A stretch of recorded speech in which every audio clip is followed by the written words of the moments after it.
Thank you. Thank you so much. Thank you.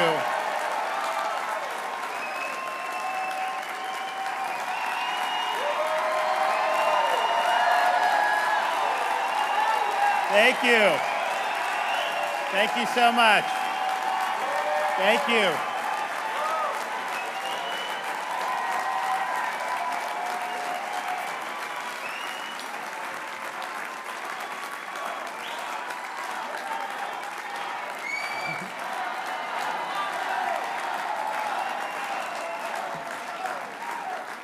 Well, welcome to the freest state in these United States.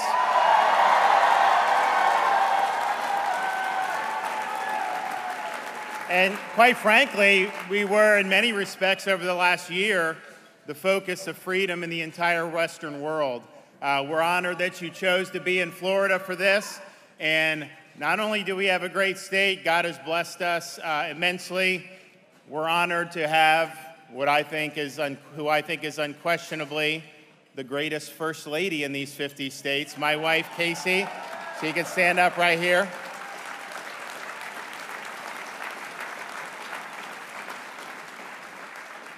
You know, we're the first family in Florida to be in the governor's mansion with young children in a long time.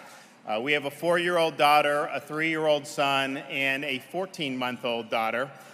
And let's just say it's obviously when you have young kids, many of you know, going from man-to-man to zone defense has been very challenging for us. But I can tell you we've learned, we know, for example, in the governor's mansion, you got nice wallpaper in the state dining room. The finger paint comes out. We figured that out. You got a beautiful Florida room with a nice oriental rug. The slime will come out. You know, you just have to troubleshoot these things. But we're very, very blessed to have a young family in the governor's mansion. And you may have even seen my son's golf debut was on Fox News. He's 3 years old, and he's cracking them pretty good. We're excited about the future of the state, the direction we've gone. But, you know, even before COVID, when I became governor, I think everyone's got to make a decision when you get elected to office, how are you going to approach that? And for me, my ability to serve as governor, the opportunity, wasn't an opportunity to be somebody. I didn't need another title. It was an opportunity to do great things on behalf of the state. I was not going to settle for merely being the controlled opposition to leftism. Instead, we were going to fight big battles, and we were going to win. And we have done just that. My first year as governor, I signed into law the largest expansion of school choice anywhere in the country. I signed a ban on sanctuary cities. And through my appointments, I was able to shape the Supreme Court of Florida from being one of the most liberal courts in the nation to being one of the most conservative.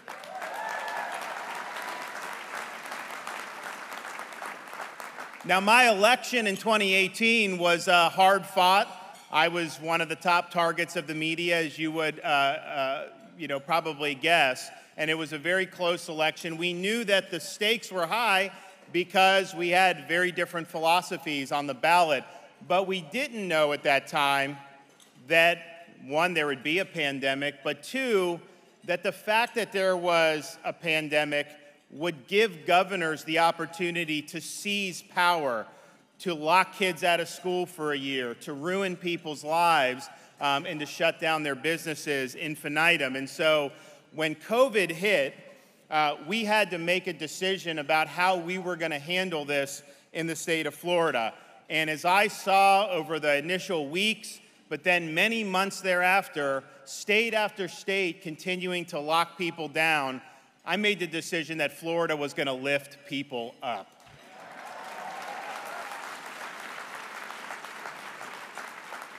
We are proud that we were the only large state in this country. For the entire school year, 100% of our parents were able to send their child to school in person. We are also very proud that I made it the policy of the state, regardless what any local government thought, that everybody has a right to work and to earn a living, and every business has a right to operate and continue with their livelihoods. The problem, I thought, with what you saw in many other states was it's really easy when you have something like this to take the easy way out and say, you know what, whatever this health bureaucrat says, we're just going to do it. And then if it doesn't work out, you say, hey, the bureaucrat said, I was just following the experts, yada, yada, yada. Well, I don't think that's leadership. I think when you get elected to lead, the people are putting their trust in you to be able to make decisions for the best interest of the state. So we looked at data by ourselves.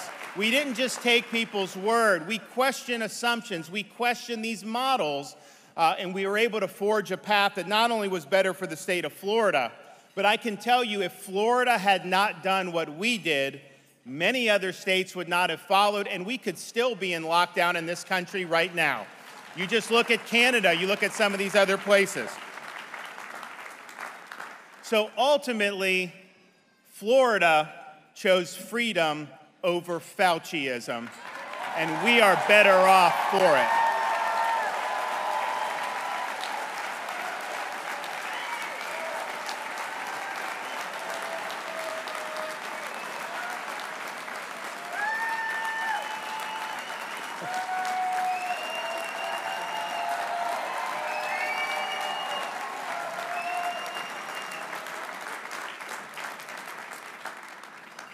And even though Florida has been open, as they said, we've still been battling the federal government. For example, the cruise lines have been shut down by CDC for over a year, and so I decided to do something about it. So we brought a lawsuit a couple months ago in federal court. We were told by the, quote, experts and people in the media that this was just a stunt, that we had no chance. Well, I'm happy to report yesterday we won the case against the CDC. We're opening the cruise lines.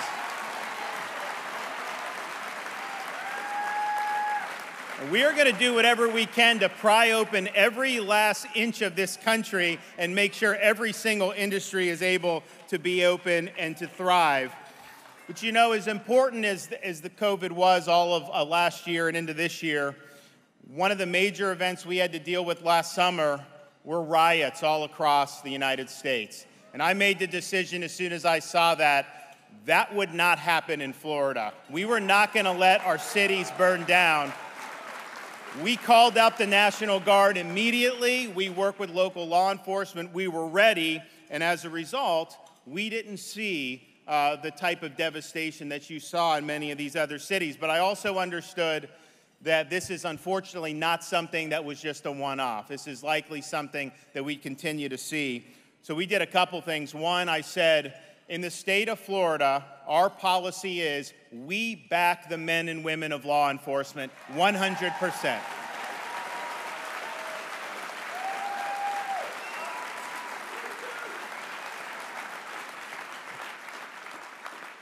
And I also proposed, had our legislature pass, and I signed a few months ago, the strongest anti-rioting, pro-law enforcement legislation in the country, which basically says, in Florida, we are not going to let any local government defund the police.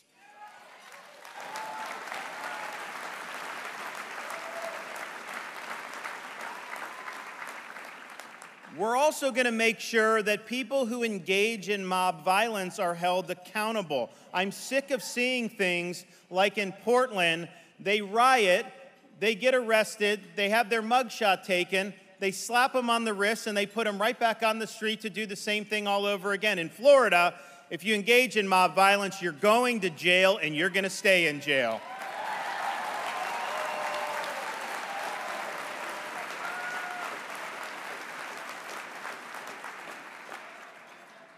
The rule of law is also being challenged by feckless policies of the Biden-Harris administration at our southern border. We had, under President Donald Trump, we had a series of policies that worked. Those policies upheld the sovereignty of our country. They made sure that our asylum system was not being abused. And everybody saw the results of that. When Joe Biden took office, he reversed those policies, not because there was a legitimate basis to do so. In fact, it was because he needed to show that he didn't like Trump and that he wasn't going to be like Trump. Well, the result has been a disaster on the southern border. Human trafficking, crime, and drugs pouring into our country, and it's gotten so bad, and the Biden administration has been so reckless that states are now stepping up to secure the border, particularly in Texas and in Arizona. And those governors in those states called on all the other governors in all the other states for support in this vital mission. And I'm proud to say Florida was the first state to answer the call. We are going to help secure the border. We don't want these drugs coming into our country. And we need to act because I can tell you these cartels are eating Joe Biden's lunch. And so I'm thankful that the governors are stepping up. What does it say about an administration when the states have to step up and do the jobs that the federal government's supposed to be doing? But nevertheless, this is where we are, and so we'll do what we can to be helpful. We are also proud in Florida of having run the most efficient and transparent election in the country in 2020, November. We counted 11 million ballots by midnight. I think it was 99% of the vote had been counted by midnight on election night. President Trump won by almost 400,000 votes. We were able to have a couple congressional seat pickups, state legislature. I mean, it was a good night all around, but particularly for how efficient it was. And that's part of the reason it happened is because we took action very early. When I became governor, we knew we had problems in Broward and Palm Beach counties. We've seen them. We saw it in my election in 2018. So we were able to replace the supervisors down in those two counties. When COVID hit, we did not send out all these unsolicited ballots. We stuck with the program. We followed the rules that were in place. And the result was that it was very effective. But at the same time, and as proud as we are of what we've done, I looked around the rest of the country and I saw elections that were horribly administered. I saw a lot of problems. And so I told my legislature, you can't rest on your laurels. You need to make sure you're staying ahead of the curve. And so I think they actually showed a clip of it in the intro.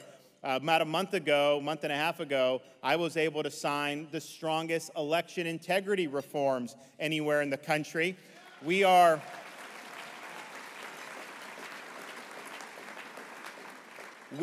banning ballot harvesting in the state of Florida. You get one person, one vote. You don't have these political people taking satchels of votes and dumping them in. We don't even know where some of these things are coming from.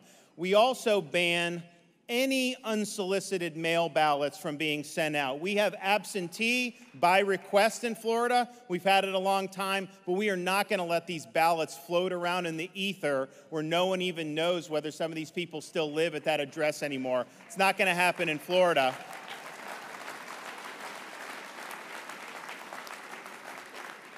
And finally, and maybe most importantly, given what happened in 2020, the state of Florida has now banned Zuckerbucks. These Zuckerbucks were hundreds of millions of dollars put in by these tech titans and these, quote, nonprofit groups, and they would actually administer elections in parts of the country. It was absolutely insane. I don't think it had ever been done before. We don't want that in Florida, and so we put the kibosh on that. There will be no Zuckerbucks in the state of Florida going forward. You know, it was interesting, though. Many of you remember Georgia did an election bill, and they actually did it about a month before Florida did. Our bill is actually stronger than Georgia's, but Georgia did a bill, and they needed to do one because they had huge problems in the 2020. So they do the bill, and the left freaks out. The media freaks out. And then all these businesses, many of these CEOs had not even read the legislation. They started dumping on Georgia. Major League Baseball moved the All-Star game. And so I looked at that, and obviously we were doing our package, and I just said this. I said, look, If you are in one of these corporations, if you're a woke CEO, you want to get involved in our legislative business. Look, it's a free country. You know, you want to get in there and slam us or smear me or my legislature for Floridians. It's a free country. But understand, if you do that, I'm fighting back against you. And I'm going to make sure that people understand your business practices and anything I don't like about what you're doing.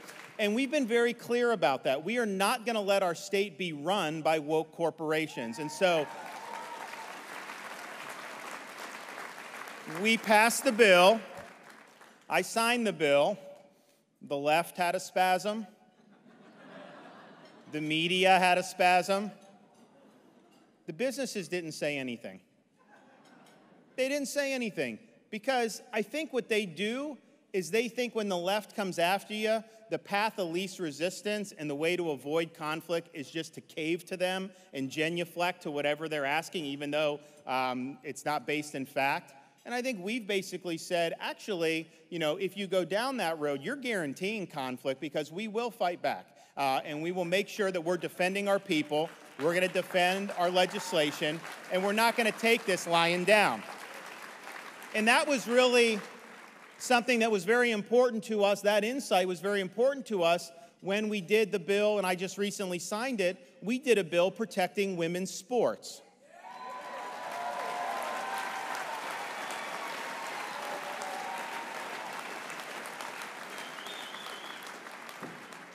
It is discrimination to force our women athletes to compete against biological men.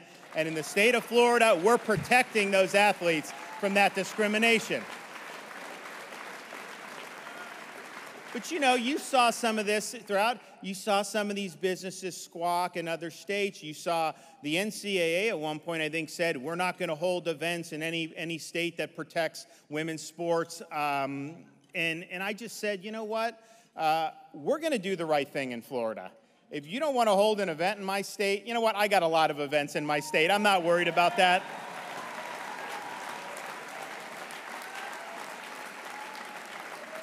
But honestly, even if there was some event that was so important, I would much rather stand up for the young girls and their aspirations and the fairness and the integrity of their competition. I would much rather stand up for the hundreds of thousands, maybe even millions of young girl and women athletes in this state and sacrifice an event. Okay, so be it.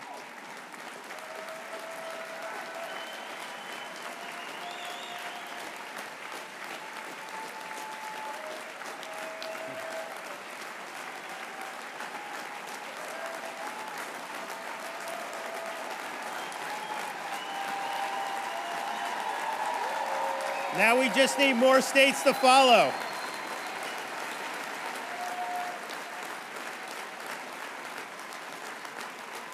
But I think what you saw with the response to some of the election integrity bills, is how some responded to women's sports. You know, what we have is we have this really, I think, especially malignant form of leftism, wokeism, that is sweeping many of these institutions. Of course, you see it on university campuses. You see it in corporate media. You see it in now big businesses. And so this is something that I think requires us to fight back and fight back hard on. And one of the institutions that is most responsible for elevating woke ideology and for attacking people that share our values is big tech and their censorship and their deplatforming. And so we saw this happening 10 years ago.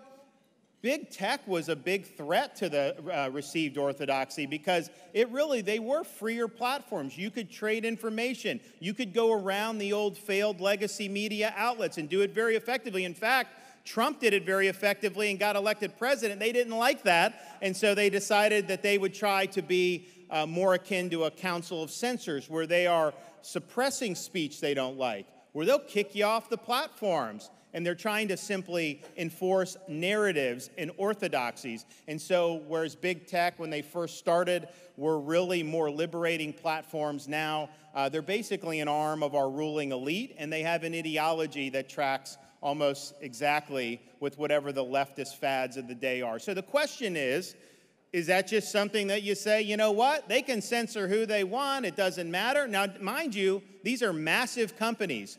These are companies that exert more power over our daily lives than the monopolies of the early 20th century ever did. And they actually exert, in important respects, more power over our daily lives than the government itself. And they get benefits from the federal government in the form of liability protection. And so they are not just your local mom and pop private business. These are common carriers. They control a huge percentage of the political speech in this country. And I believe the people of Florida deserve protection against political censorship by big tech. I think they deserve protection against deplatforming. What, you have a small business, you use these different platforms, they could just erase you with no due process, just go, what, you went to a Trump rally a year ago and somebody drinking a soy latte and in pajamas at Facebook doesn't like it, so they take you down? That is not going to work. And so I signed the first bill at the state level to hold big tech accountable. Look, this is going to end up at the Supreme Court, but I can tell you this, doing nothing is not protecting the freedom of individual Americans. And so we're happy to lead. But I think it raises a question for some conservatives, because some conservatives will say, well, it doesn't matter. Corporations should be able to do whatever they want. You shouldn't get involved. Just get government out of it. Don't worry about it. It's all about letting corporations basically run the show. Now, there's problems with that. One, I'm not sure that's the best for the economy. But two, if corporations are going to be in charge of all these things in our daily lives, I think it's a problem for conservatives that they don't share our values. But here's the thing. As a conservative, we have to advance public policy that elevates the freedom of the individual over the freedom of the corporation. And that's what this fight is about. Do we want individuals to be able to speak? Do we want to support that freedom? Or do we want to support the freedom, quote unquote, of massive monopolies to censor views they don't like? I know which side I stand on. I'm for the average American and the average Floridian who's trying to fight back against big tech and make their voice heard.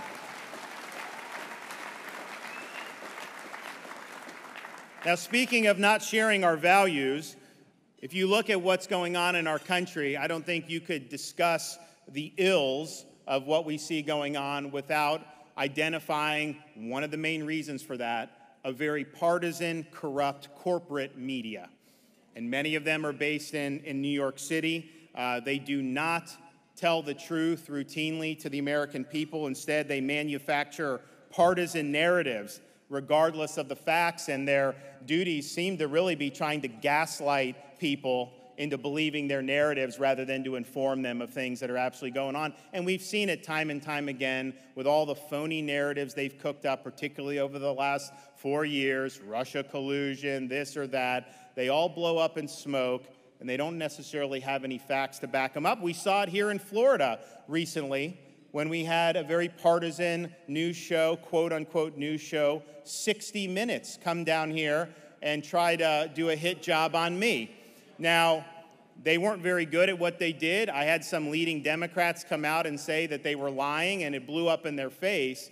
But I think it's very instructive to see someone come down here for 3 months, try to dig up dirt on me and my administration, end up putting up a half-baked conspiracy theory that even major Democrats said was a bold-faced lie. They knew it was a lie.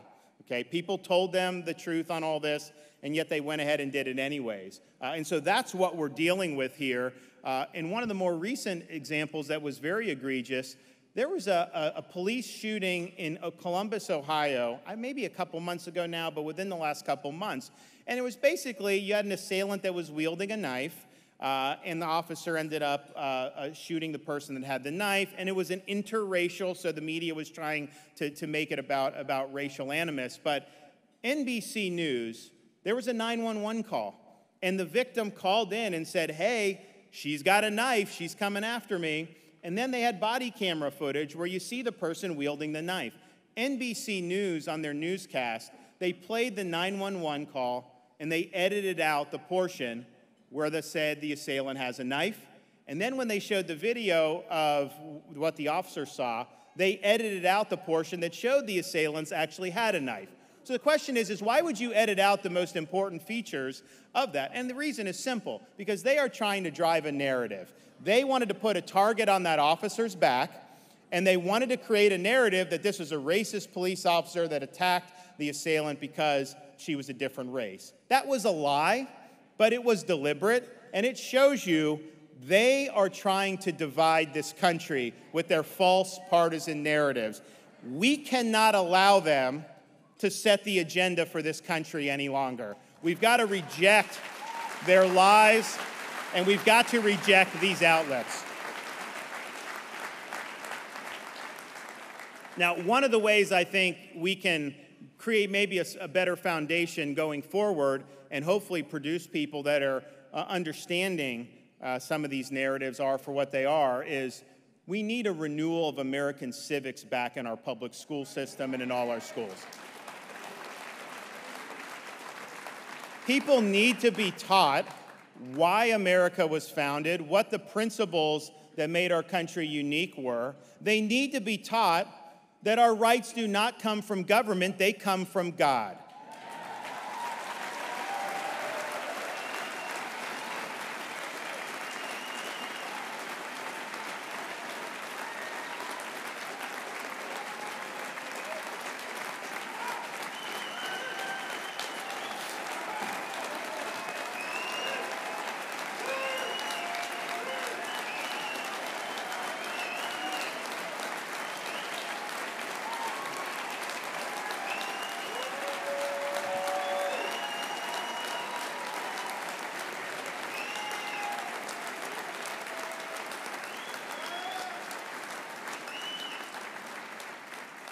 So they need to be taught what makes the country unique. They need to be taught American history. It needs to be factual. It needs to be honest. Need to talk about, of course, many great achievements, many great lows, many triumphs, many tragedies. But that needs to be done honestly, and it cannot be infected with ideologies like critical race theory. Treating students based on their race rather than the content of their character is not something we should be putting taxpayer dollars towards. It's not accurate to pursue history in that regard or civics in that regard. And I'm proud to say when we started seeing this in different parts of the country, Florida responded. We banned critical race theory in our school system.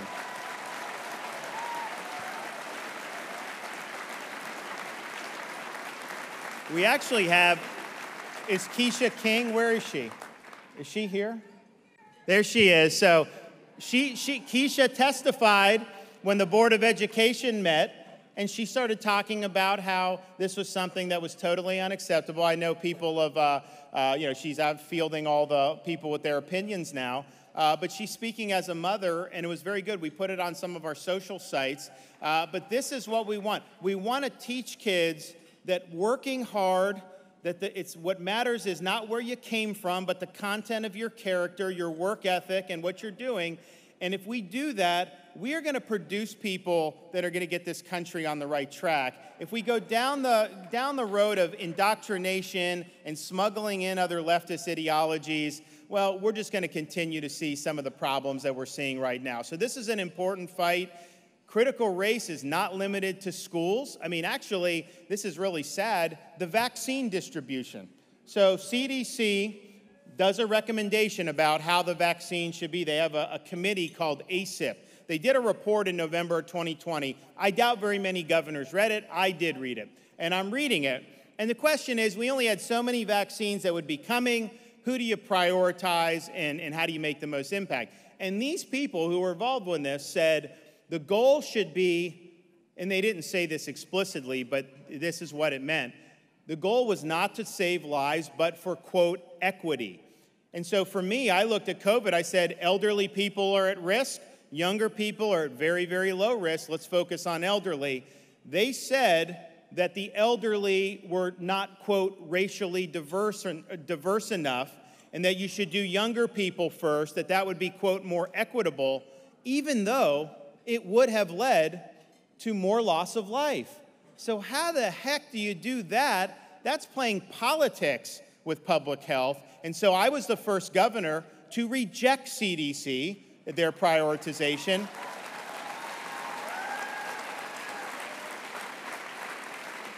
And we put seniors first in this state. And as a result, we were able to get millions and millions of seniors, vaccinated within the first few months of the vaccines coming. But the fact that we were even in that situation where that was a debate, it shows you this is not just an issue with K-12. This is part of a larger woke agenda, and it's an agenda that is going to be very detrimental for our culture going forward if we don't put a stop to it. Which brings me to my final point.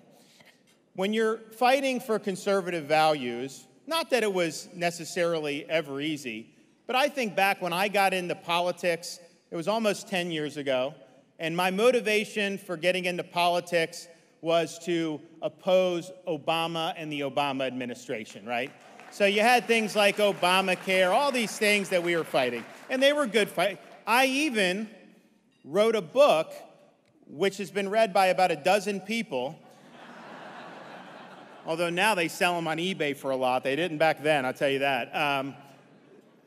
That talked about how the direction we were going was not consistent with the founding principles of the country. And I believe that then, I believe it now. I think those were great fights. But I look back at that, and it was almost quaint comparing to what we see now. Because what you're up against, you're standing for conservative principles. If you actually believe in the Judeo-Christian tradition that this country was built upon, if you believe in the founding principles of the country, you have more opposition now than you have ever faced, probably any time in my lifetime, and maybe any time in American history. You have academias against you. You have big tech. You have corporate media. You have big business. And who knows, sports leagues, everything you can think of.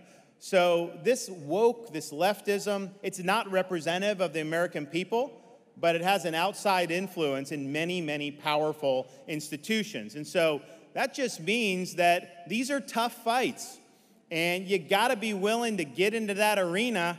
You are going to get dirty. It ain't going to be easy. You got to be strong. You got to put on the full armor of God.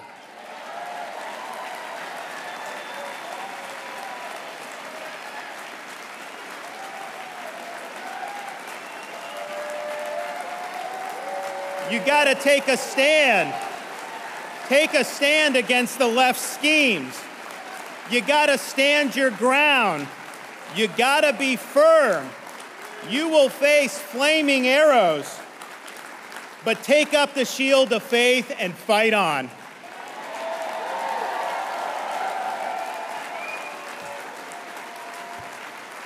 And so I look forward joining with you in the battles to come. I can tell you in the state of Florida, I'll be holding the line. I'll be standing my ground. I won't back down, and I have only begun to fight. Thank you. God bless you. Thank you so much. Thank you.